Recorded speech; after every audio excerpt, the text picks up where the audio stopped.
Greetings to you. Have you considered just how magnificent you are, or to what you have indisputable access?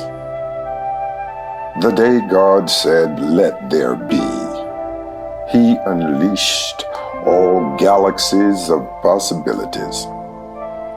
It was the utterance of the divine that gave permission to all of His children to soar and achieve according to the capacity of our gifts. So if your reluctance or your recalcitrance to walk in the fullness of your gifts is waiting for someone to give their approval, well, that's already done. What therefore are you waiting for? What makes you fearful of being who you are? Do not embrace the notion that your views of life, your way of living, automatically make you demonic nor deviant. You just might be unique and endowed with yet another aspect of God, unknown to those who occupy your space. Depending on the hallelujahs of man for your happiness is the equivalence of waiting for the gallows of your impending doom. Please remember, God made you. With all your faults and flaws, you are still the creation of God, and He intended for you to live in this moment. It is in this very moment that God puts His crowning glory on full display by gracing our world with the presence of you.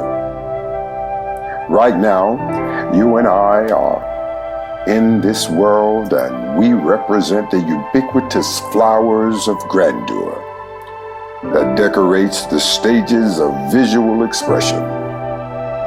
Our minds are the illumination for our world to have pathways to wisdom and enlightenment, without which our world would exist in opaque darkness and in a medieval atmosphere. Our love for each other is the radiation of warmth that mends broken hearts and lift bowed heads. Our words of kindness should flow rhythmically through the air and serve as gentle zephyrs cascading across the political, social, racial, and gender boundaries until we all see that in the end, life's irrefutable common denominator is God, and then the judgment. You really are important, and you're special. Even amid personal hurt, when the howls of what seems like hell harassing all that is hallowed to you, you're still special. Even grappling with a grim outlook of the future, or grimacing from the grief born from a once gentle voice that you never expected would turn on you, you're still special. So special that God decided He would create you in the majesty of His hands and in the glorious image of His, and endow you with the colossal mind with His capacity to hurt and yet heal. Never permit anyone to label you otherwise. The size of your shortcomings is equivalent to the space you have for God to begin His work in you.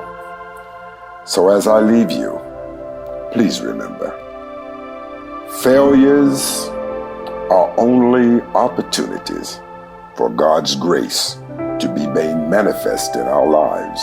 And trust me, when God's grace is present, His grace is always sufficient. Have a great week, my friend.